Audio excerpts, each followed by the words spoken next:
On sait tous, mes amis, que notre peuple est en train depuis quelques semaines, de traverser une période très compliquée, beaucoup d'attentats, avec des conséquences dramatiques, comme on peut l'entendre aux informations. Un des grands de la génération, Rav Gershon Edelstein, a dit il y a quelques jours, mes amis, quelque chose que chaque juif qui vit sur terre doit entendre.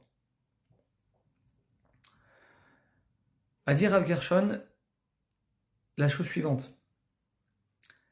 Il y a beaucoup d'accusations dans le ciel actuellement sur le Ham Israël.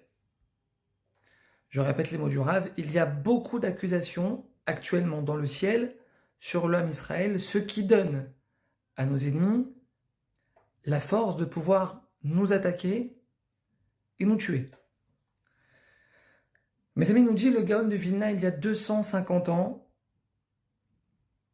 écoutez bien, En kitrog les malas. Il ne peut pas y avoir d'accusation dans le ciel en haut. Ela imken yesh machloket lemata. Seulement s'il y a en bas sur terre, entre nous, des disputes. Machloket. Il ne peut pas y avoir de kitrouk d'accusation dans le ciel s'il n'y a pas en bas sur terre de disputes entre nous. Mes amis, est-ce qu'on comprend la portée de cette phrase? Ta belle-sœur, elle s'est très mal comportée avec toi, elle t'a pas invité au mariage de son fils. Et toi, t'es toujours là pour elle, à lui rendre service. Ta belle-fille, elle t'a très mal parlé en public devant tout le monde, elle t'a manqué de respect. Tu rentres en dispute avec elle. Tu dis à ton mari, ta sœur, c'est fini. J'entends plus parler d'elle. Et c'est terminé. Je veux plus la voir dans ma vie entière. Tu rentres en dispute avec elle. Mes amis, nos sages, ils nous disent, il faut prendre conscience de ça, mes amis. Aujourd'hui, on doit ouvrir les yeux sur ce qui se passe. Nos sages nous disent, tu rentres en dispute avec elle. T'as rien fait, toi. C'est elle qui a tort à 200%. Mais toi, tu rentres en dispute avec elle. Toi, tu vas maintenant créer une dispute, une marloquette, une scission. Tu viens de donner de la force à nos ennemis. On donne, par nos disputes, la force à tous les pays autour de nous qui nous entourent de nous attaquer. Mes amis, c'est la parole de nos sages. Je suis rien en train de dire d'autre que la parole de nos sages. Nos disputes sont à l'origine de toutes les catastrophes qui nous arrivent. Tu bloques quelqu'un sur WhatsApp. Tu changes de synagogue parce que celui que tu n'as pas envie de voir est pris dans cette synagogue.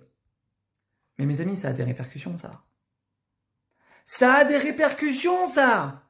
Ça a des répercussions. Faut comprendre, ça a des répercussions, ce qu'on fait.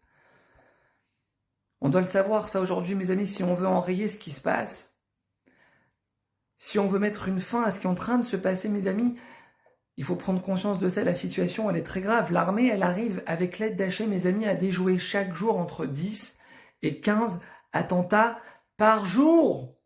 Et ça, c'est ce qu'ils disent officiellement. 10, 15 attentats par jour. Mes amis, Hachem, il ne demande qu'une seule chose. C'est de nous protéger.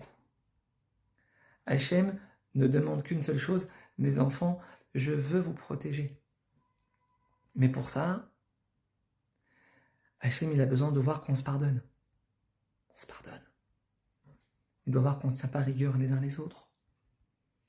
Hachem yevarech et amo bashalom. Hachem, il bénit son peuple. Hachem, il protège son peuple. Bashalom, si on est Béchalom. Si on est en paix. Et ça, mes amis, Aman, il y a 2000 ans, il a compris. Aman. Il va dire à Achashverosh, Yeshno am echad meforad ben ha'amim. Sache, il dit à Achashverosh, sache que le peuple juif, il est divisé. Il n'est pas uni. Et donc, le décret d'extermination que je veux faire passer, il a toutes les chances de passer. Pourquoi il peut passer? Je comprends pas, ils font Shabbat, ils mangent kasher. Je comprends pas, c'est des tzadikim. Pourquoi, comment il peut passer le décret? Aman, il dit parce que leur Dieu, il n'est pas avec eux maintenant. Il n'est pas avec eux maintenant. Ils sont pas unis, ils se disputent. Ils se disputent. C'est pour ça que Esther, elle va dire à Mordechai, l'air, Kenos, et Kol HaYehudim rassemble le peuple, unis le peuple, fais-leur faire la paix entre eux. Et seulement après, elle va dire à Mordechai qu'il fasse 3 jours de prière et de jeûne. Après, mais d'abord qu'il élabore la paix entre nous. Esther, elle demande à Mordechai, fais en sorte qu'il y ait la paix dans le peuple. Parce que toutes les prières, tous les jeûnes, toute la teshuva qu'on pourra faire, elle ne pourra pas marcher s'il n'y a pas la paix. Mes amis, on envoie le Mishloach Manot. On va envoyer le Mishloach Manot. On envoie le Mishloach Manot, mes amis, à celui à qui on n'a pas envie de l'envoyer.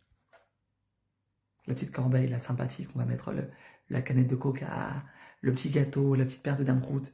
Avant de l'envoyer à ton meilleur ami, tu l'envoies à la personne à qui tu n'as pas envie de l'envoyer.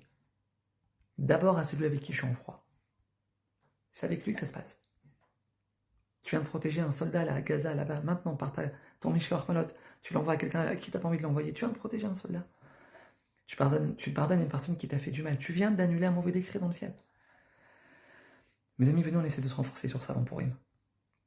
Venez, on essaie de se renforcer sur ça, c'est tellement important. Hachem, il dit, la parole de nos sages. Hachem, il n'a pas trouvé de réceptacle pour nous donner la bracha dans notre vie, si ce n'est quand il y a la paix entre nous. La paix. C'est ça qu'Hachem, il attend de nous, avant toute chose. Parce que si on arrive à se renforcer sur ça, mes amis, c'est ce qui nous mettra dans la meilleure position de pouvoir demander ce qu'on veut à Hachem. Pour sa mère.